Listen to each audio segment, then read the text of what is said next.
it should inspire the Eagles. No, not only the lyrics. Well, not only the lyrics. has joined us. Aminu Megaritu has also been reported as saying when meeting with the Nigerian ambassador to America that Professor Adefuye, that well, I mean, we've won the Nations Cup before, that it is not inconceivable that we can be world champions. All I want to say is that all I can say is that whatever it is that Alhaji Megari is, welcome to the show.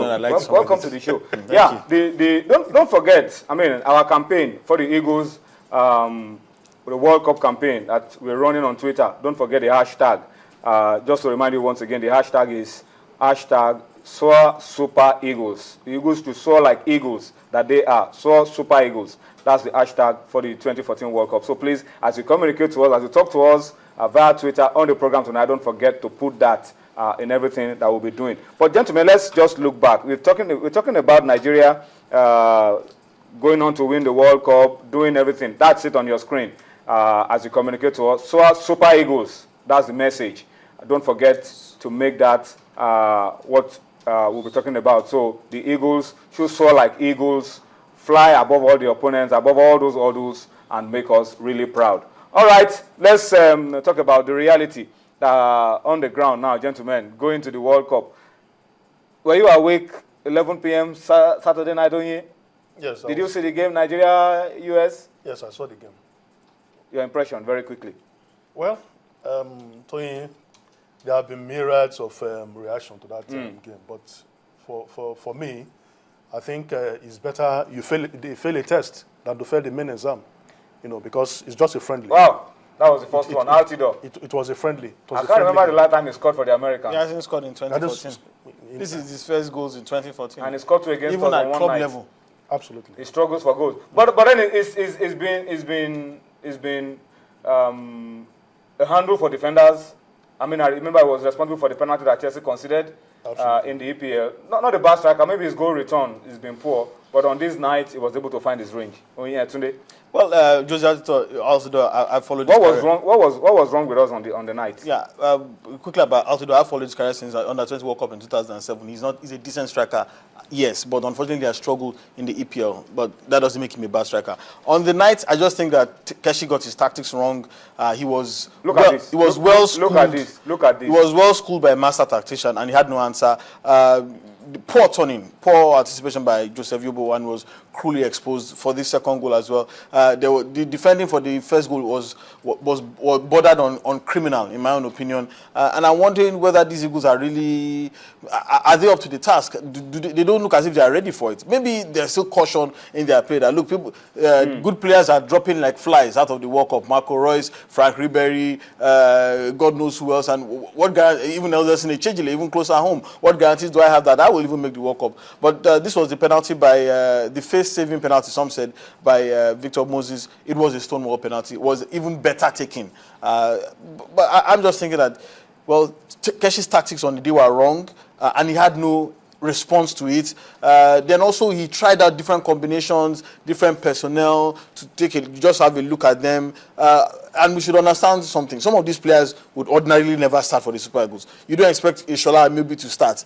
In this team, he's basically a backup. If is injured, he may be called upon. Yes, he may be called upon. Everybody in the 23-man squad of the Eagles should get ready to start games. Yeah, and again, that's the right attitude. Joseph Yobo would ordinarily never start. But if an Omero is suspended or an Obabono is injured, he will get a chance to start. So exactly. I don't want to buy the argument of this is not supposed to start, that one is not supposed to start. Once you're in the 23-man squad, anything can happen. There could be injury in training, there could be a slight knock, you could be called upon to start the game. Tony, that should be the attitude. I want to start from, to corroborate what Tony just said, I want to start from the defense. Juwon Shaniwa was playing for the first time. It was a bit jittery. In a very long time. Yeah. It was a bit jittery. Though he settled down. The first goal, he didn't cover up very well. The cross passed through his legs. Then the lack of communication between Yobo and Obabona. They left two American strikers on their own. If Altidore had missed that ball, another person would have scored. So that is criminal. Then the second goal, just the one we saw now, I mean, Yobo should not, at his age, should not be man-marking. He can't do it. That is the truth. Against a young fast, Omero he should be a sweeper. He should be a sweeper. Somebody else should be picking up It is opponents for absolutely him. criminal He should be picking up loose to balls. leave him isolated with a striker with pace. That's the point. Mero did it very well against Didier Drogba at the Nations Cup. And did it in the friendlies that we saw. So many players. So, I mean, that is criminal. Then in the midfield, in the first half, we didn't see John Mikel Obi. Mikel doesn't play, Nigeria doesn't play. We didn't see that's the message. Victor Moses should be told that it's not Lionel Messi. Release the ball. Holding on to the Release ball. the ball. That's the way the Americans scored. You release the ball. There was a period, there was a stage in the game that Emenike got annoyed. Obviously, he made that gesture. He was free, and Moses did not release. So I think there is a problem in the team. Perhaps there's a problem. Spirit. Absolutely. Cracks. The NFF officials should move in quickly to address it. If there's a crack, they should address it before the game against Iran. Yeah, just to buttress your point, Onye, the report that we're getting as well from the wires, Emenike, Mikel falling out, exchanging angry words, the coach coming in to rescue and put things together all over the wires, although we are told Acacia has solved it. But I think that's one issue that we need to really address if we must excel at the World Cup. These teams should play together. There should be support play, there should be commitment, there should be hunger, there should be cooperation. They should fight for themselves, die for themselves if need be, if we must go far at the World Cup. So let me add another angle to it. If we are going to use Shola Amiobi, you know Shola Amiobi is a typical English player. He's a box 18 player. Then you must give him quality crosses from the wings. He finishes the crosses. I mean, look at how we lost this ball here. Look at this. I mean, this was I mean, that was just what the summary of the Nigerian game. It was shameful, and then look at this. It was painful to watch at some points. And look at... And to imagine that you could have even considered more goals if not for Vincent on the night.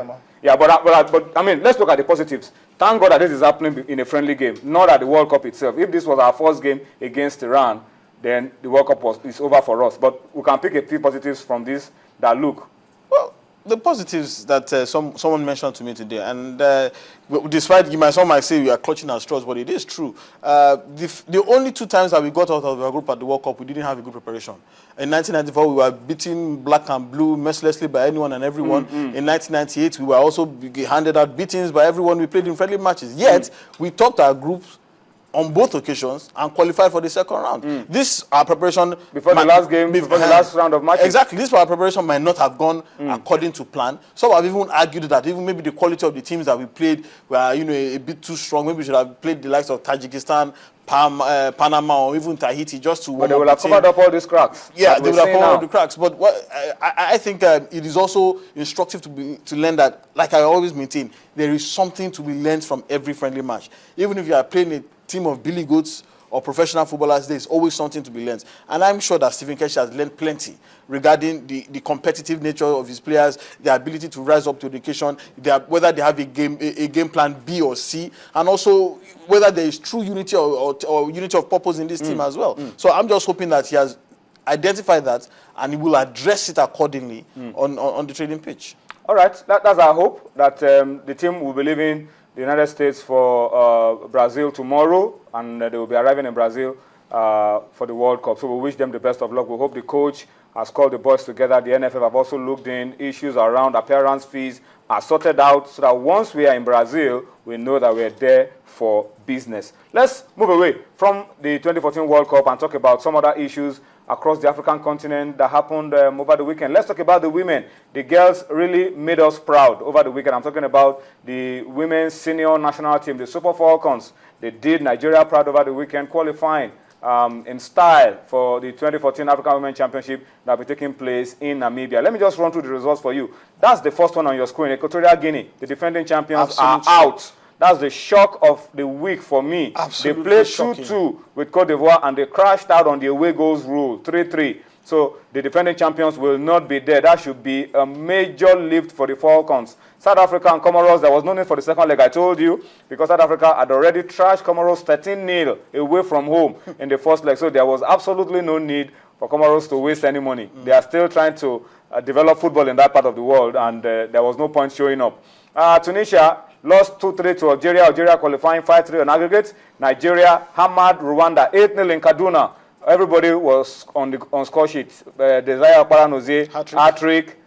I mean, Aziza Toshola brace. it was a good, goal run for the Falcons in that game. Senegal and Cameroon 1-1. Senegal qualifying. I beg your pardon. Cameroon qualifying 2-1 on aggregate. No surprises. Zambia 1-0 over Zimbabwe. Zambia qualifying.